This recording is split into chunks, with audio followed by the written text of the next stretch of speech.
अगर तुम्हारे पास पैसा है तो तुम भाग्यशाली हो।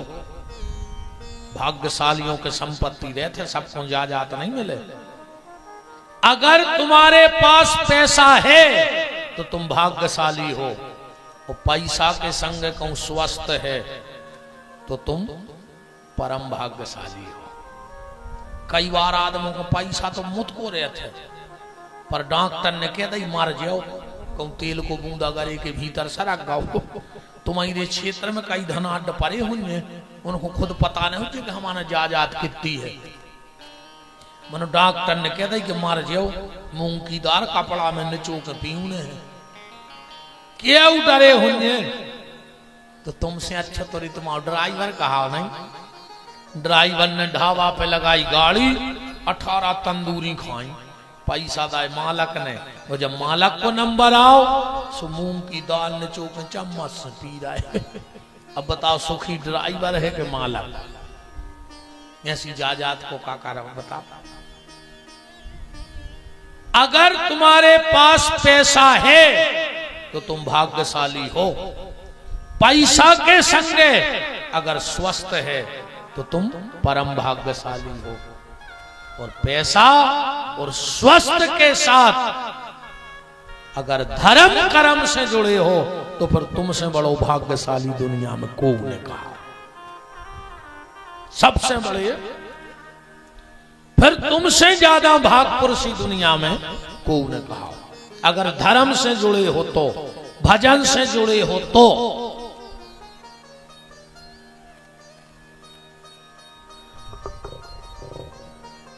पहले से मीठी। सुखदेव जी की चोंच लग गई सो और मीठी। 5 साल का बालक कथा कर रहा है तो और मीठी हो गई। इसलिए सब लोग सूत जी से कथा सुनाते हैं।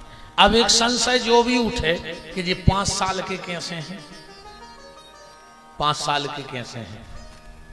बात सीधी सीधी जा है। जब महाभारत का युद्ध हो रहा था, माता जी हलो हल्ला ने करी कि हमारी प्रार्थना है, आज तो हम अच्छे से कह रहे। हाँ, हमें बिल्कुल संकोच नहीं कि जजमान के घर के आओ, हाँ कि तुम कथा करा रहे। हाँ, ये मैं बिल्कुल को न रख जो। हाँ, हमारे स्वभाव में नहीं कि हमारे घरे आज जो, हम सो हैं तुम गाज जो। अपने बस की बिल्कुल नहीं है। सुनने हुई तो अच्छी बैठी हो, ना मेद ना बहुत डरो। सुमाए बैठ गए सो अपने जितनी सुनने से सुन लाई, न बतिया तरह का दिक्कत आए। कथा भी महाराज जी आदमी 3 प्रकार से सुना था। तुम्हारे अंदाज करियो, देखो जे तुम्हारों ने मां साहब बुकरिया जब भी पानी पीवे जे है, बेराव हुए पानी नाली में धार में, बुकरिया कब पानी में पड़ के पानी नहीं पिए, आगे के 2 पांव मुरका दे है और नेहर के पानी पी है उधार को। कबू बुकरिया पानी में जाता ही नहीं है पानी पीवे। अब देखियो गज्जा बजे है, आगे के 2 पांव धर है पानी में और फिर पानी पी है, स्वभाव है।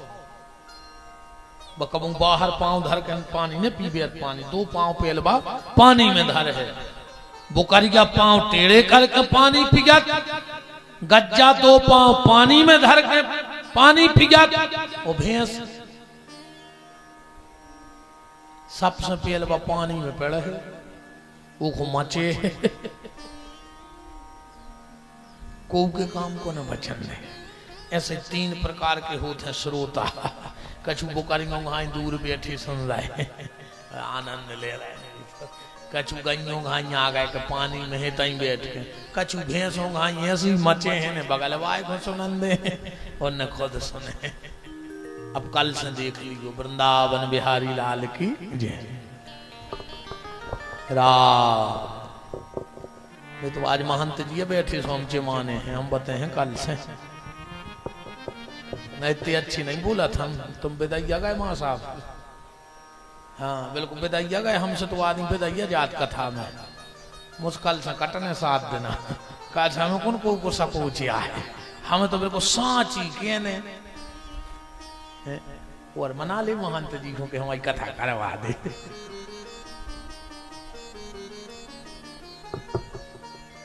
महाभारत का युद्ध होना था, अर्जुन युद्ध न कर रहे थे, भगवान गीता को ज्ञान देने लगे। बलराम जी ने सोची कि अब इनको नहीं है ठिकानों, कब नो प्रवचन चल रहे हैं, अब हम क्या करें। तो बलराम जी ने उठाओ हल और चल दो। पहुंच गए कहां? नेमी सारण, यूपी में सीतापुर जिले में। महाराज जी कलयुग में एक प्रत्यक्ष प्रमाण है भगवान के।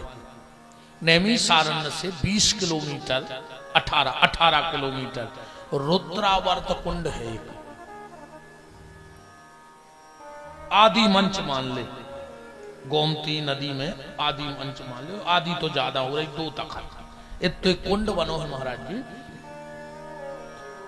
कथा भी है कि जब महाराज मनु और शत्रुपा तपस्या कर रहे थे तब ब्रह्मा विष्णु महेश गए हैं होते।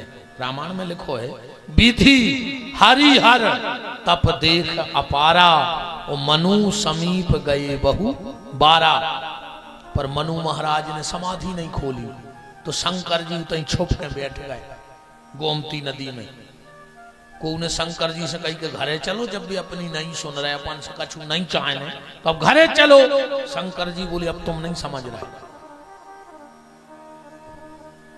अब आ हैं भगवान मनु के लाने, जब भी अपन से नहीं मिल रहा है तो अब तो भगवान को आ नहीं पा रहे। और जब भगवान आ हैं तो मनु के चक्कर में हमें भी ठाकुर जी के दर्शन हो जाए। तो शंकर जी तो छुप के बैठ गए रुद्र कुंड में। आज भी महाराज जी प्रमाण है, प्रत्यक्ष आंखों से देखा है कि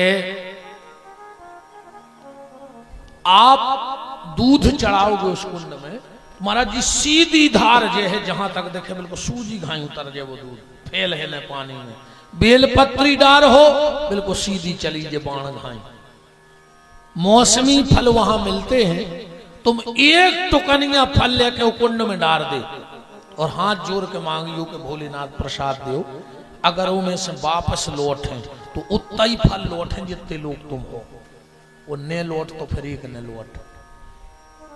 अगर 4 जने तुम्हारे संग गए हो तो 4 ही फल लेकर है, फिर वो में से कुंटलो फल वो में गिरत है। ने आज तक आगे बेद दिखा रहे कि बे कहने कर गए भाई अपन ते डारो आगे बेद तो मिले हैं, कहां चले जाते हैं। ये नेमी सारण की पावन भूमि का प्रभाव है। तो यूपी में सीतापुर जिले में नेमी सारण है, आज भी वहां चक्र तीर्थ है, चक्र तीर्थ वहां पर बना है। वहां बलराम जी पहुंच गए। वहां पर लोमपाद नाम के सूत जी, जिनकी उम्र हती 45 साल, कथा कर रहे थे। सामने बलराम जी को देखा, अब व्यास गद्दी पे बैठे थे।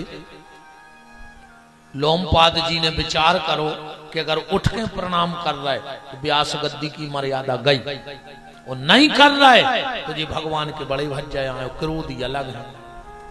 आखिरी में लोमपाद जी ने विचार कर लिया कि हम व्यास गद्दी की मर्यादा नहीं जाने देंगे, उठ के प्रणाम नहीं करो बलराम को। बलराम जी को क्रोध आ गया, हाथ में लेते कोसा ऐसो घुमात घुमात और फेंक दो। वो इतनी तेजी से गया कि लोमपाद की गर्दन कटी व्यास गद्दी से और नीचे गिर गई। हाहाकार मच गया चारों तरफ। सब महात्मा उठ के खड़े हो गए, बोले बलभद्र लाल ये आपने क्या किया? आप धर्म की रक्षा के लिए आए और आप ही ने कथावाचक मार दो, धर्म बचे है को। बलराम जी को भी बड़ा दुख हुआ कि बताओ क्रोध में हमसे इतनी बड़ी गलती हो गई। महात्माओं के सामने हाथ जोड़े बोले महात्मा एको कछु प्रायश्चित है? बोले ये कई प्रायश्चित है, अगर इनका ज्ञान आप किसी और को दे दो तो हम ये हत्या माफ कर देंगे। तो इनका 5 साल का बेटा जिसका नाम था उग्र श्रवा, वो तो बाल बच्चों में खेल रहा हो, तो ऊखों बुला के जितनो ज्ञान पिताजी के भीतर है तो वो पूरा ज्ञान 5 साल के बच्चा दे दो। इसे सब जने कथा उग्र श्रवा नाम के सूत जी से सुनते हैं। ये कारण है कि हर जगह सूत जी बोलत है। नैमिषारण्य की पावन भूमि में 88,000 महात्मा इकट्ठे हुए और परस्पर विचार चल रहा था कि घोर कलयुग आ रहा है। इस कलयुग में व्यक्ति की बुद्धि पापमय हो जाएगी, धर्म दिखावा बन जाएगा, धर्म दर्शन नहीं होगा, अब धर्म का सिर्फ प्रदर्शन होगा। और आज धर्म को प्रदर्शन नहीं हो रहा। 9 दिना दुर्गा जी धरी और 10वें दिना दारू पी के शराबे जा रहे हैं। बताओ जा रहे कि नहीं जा रहे? 10 दिना गणेश जी धरे और शराबे जा रहे, सो दारू पी के जा रहे। गणेश जी श्राद्ध में मोड़ा मर गओ, कहीं हम तो भगवान से भरोसा उठ गओ। गणेश जी शराबे गओ तो हम मोड़ा डूब के मर गओ। वो पानी में डूब के नहीं मरो, और न गणेश जी ने तुम्हारे मोड़ा की घुटकी मस किया है, तुम्हारे मोड़ा ने शराब मसक लाई थी, सो मार गओ। गणेश जी का करे और ये सही मार है। अगर धर्म को प्रदर्शन करो तो ये सही मारो।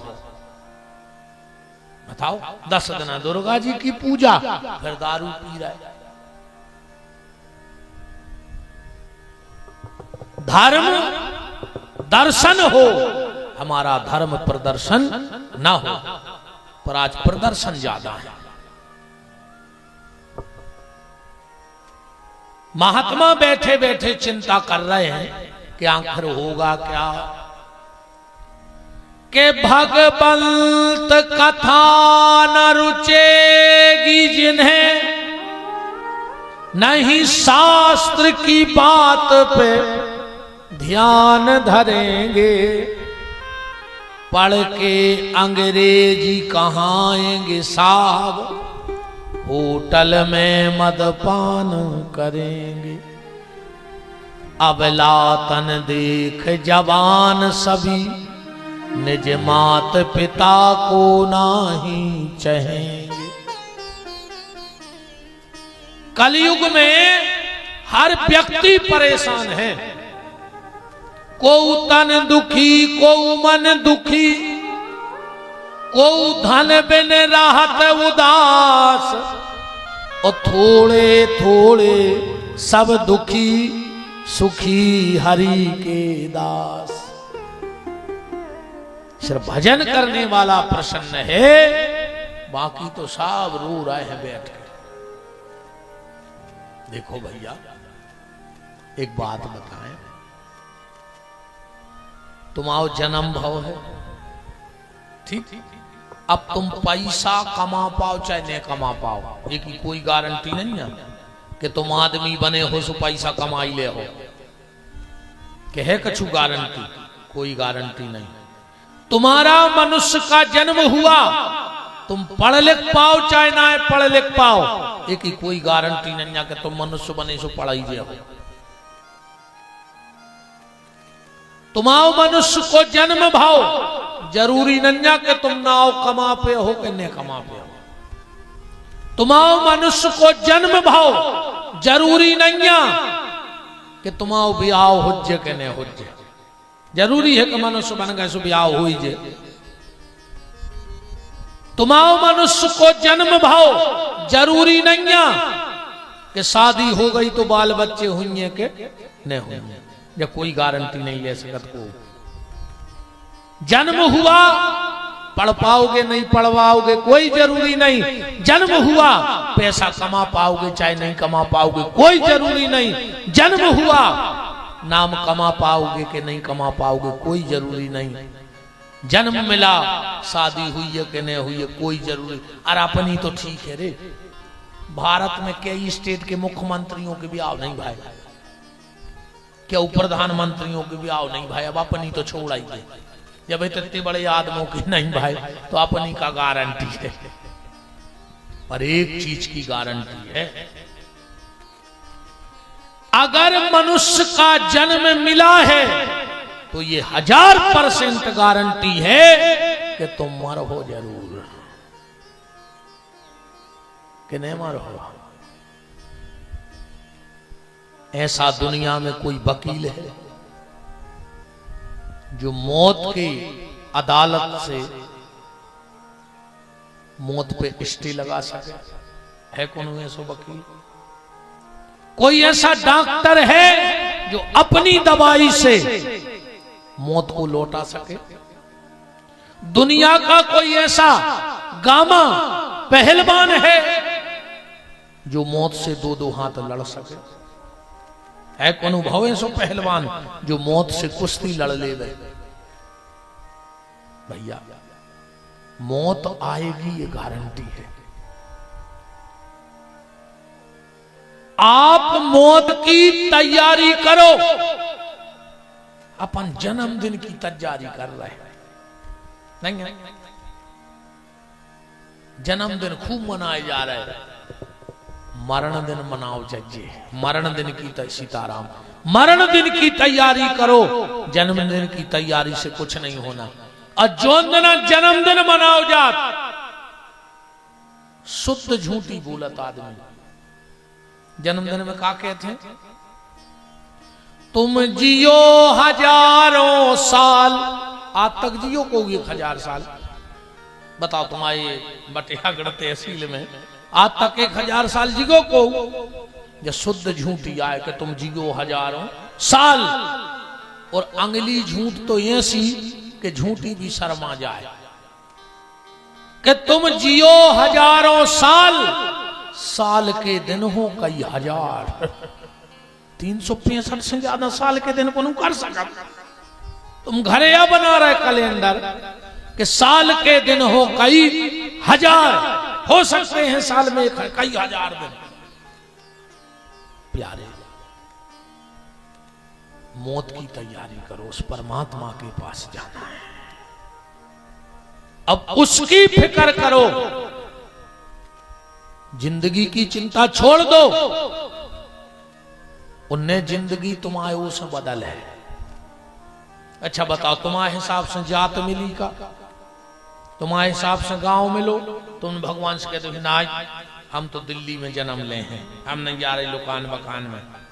भगवान ने जहां पटक दो ते आ गए, जोन जात में दे दो में आ गए, जैसो चेहरा दे दो सो है। हम अपनी सूरत नहीं बदल सके, हम अपना चेहरा नहीं बदल सकते, पर अपना चरित्र तो बदल सकते हैं। ये हमारे हाथ में है। चेहरा हम नहीं बदल पाएंगे, पर अपना चरित्र बदल देंगे। हम अपनी सूरत नहीं बदल पाएंगे, पर अपनी सीरत, सीरत माने स्वभाव बदल सकते हैं। इसलिए जिंदगी का जो होगा होगा। अब तो मौत की तैयारी करो कि हमारी मौत सुंदर हो जाए। उत्सव होना चाहिए हमारी मौत में। मातम ने भौचज्जे मौत में। साधु और संसारी, जब संसारी की मौत होती है तो मातम मनाया जाता है, और जब साधु की मौत होती है तो महोत्सव मनाया जाता है। मातम नहीं हुए साधु के शरीर त्यागे पर, संसारी के मरे पे तो महाराज जैसे भी होते हम बताएं। आखिरी में फूल गंगा जी ले जाएगा, काय वो की प्यास कब बुझता ही नहीं आदमी की। न धन से, न सम्मान से, न मान से। सो संसार के कहते रहे जब जिगत में प्यास नहीं बुझी तो अब हाड़ डाल दे पानी में, अब नो प्यास बुझ जाए। ऐसे भी हाड़ बरभान और इलाहाबाद लेके जाते हैं कि इनकी प्यास बुझ जाए, जिंदगी की बात नहीं बुझे कब। बताओ बुझ रही हो तो। जिम प्रतिलाभ लोभ अधिकाई, जैसे जैसे भगवान देता जाता है हर व्यक्ति की कामना बढ़ती जाती है। तो महात्मा चिंता कर रहे हैं। उसी समय सूत जी महाराज आ गए। और सूत जी महाराज के सामने ये सारे प्रश्न रख दिए कि घोर कलयुग में क्या होगा। धर्म आत्मदर्शन नहीं होगा, धर्म प्रदर्शन होगा, दिखावा ज्यादा होगा धर्म का। वो तो जो अच्छो रहो, हम तुम्हें सही बताएं, भगवान ने जी 2-3 काम बहुत अच्छे कर दिए, न कुछ न कागत होती। हाँ, भगवान अगर ये 2-3 काम न करतो तो कुछ न कागत होने थी। पहलो काम भगवान ने जो अच्छो कर दाओ कि अन्न में घुन लगा दो। कहूं पीसी घुनत न होती तो गरीब आदमी भूखों मर जाता। बड़े बड़े आदमी कुआ खोद के पीसी गड़ा देते 7 पैरी को। मन भी जानत है कि 2 साल में तिलूला पराइए सुबह चले। बताओ पीसी गड़ाई दे उसमें ले 5 साल में तो कछु। इस भगवान ने पीसी में तिलूला भर दाए कि बेच खा ले न खराब हो जाए। दूसरो काम भगवान ने जो बहुत अच्छो करो कि मरवे के बाद मुर्दा में बास भर दई। तो मरवे के बाद आदमी बसातो ने तो हर घर में 10-12 बब्बा धरे होते सेल पे सूखे, वो 10-12 डोकरिए आदमी सुको सुको धर ले तो कि हमारे 6 नंबर के बब्बा यहाँ जी 8 नंबर के। जैसे किसान प्याज नहीं बांध लेते पहले ठाट में, जैसे बब्बा बूढ़ी बंधे होते 8-8, 10-10 देखत रहे भी धर ले सुखो के। जो भगवान ने मुर्दा में बास भर दी कि अब तो बार हो। और तीसरो काम उन्हें बहुत अच्छा जो कर दो कि को के मन की नहीं जाने। बताओ अच्छा तुम्हें पता है कि बगल वालों का सोच रहो तुम्हारे लाने। अगर तुम्हें पता पड़ जाए तो भागवत बाद में हो जाए, महाभारत पहले हो जाए थे। को बहुत अच्छो करो भगवान ने कि को पता नहीं है कि जी हमारे लाने सोच कर रहे। अगर भीतर वाले को पता लग जाए कि हम वास्तव में का हैं तो कुछ न का हो जाए। विचार चल रहा है संतों का। उसी समय सूत जी आए और बात रख दी। सूत जी महाराज कह रहे हैं भैया जैसे नारद जी ने पूरी दुनिया का भ्रमण किया और पूरी दुनिया के भ्रमण में नारद जी को भी यही सब मिला। सनकादिक ऋषि बोले, नारद जी बोले हाँ, नारद जी तीर्थ यात्रा करने गए। कहां कहां गए भागवत जी में लिखा है।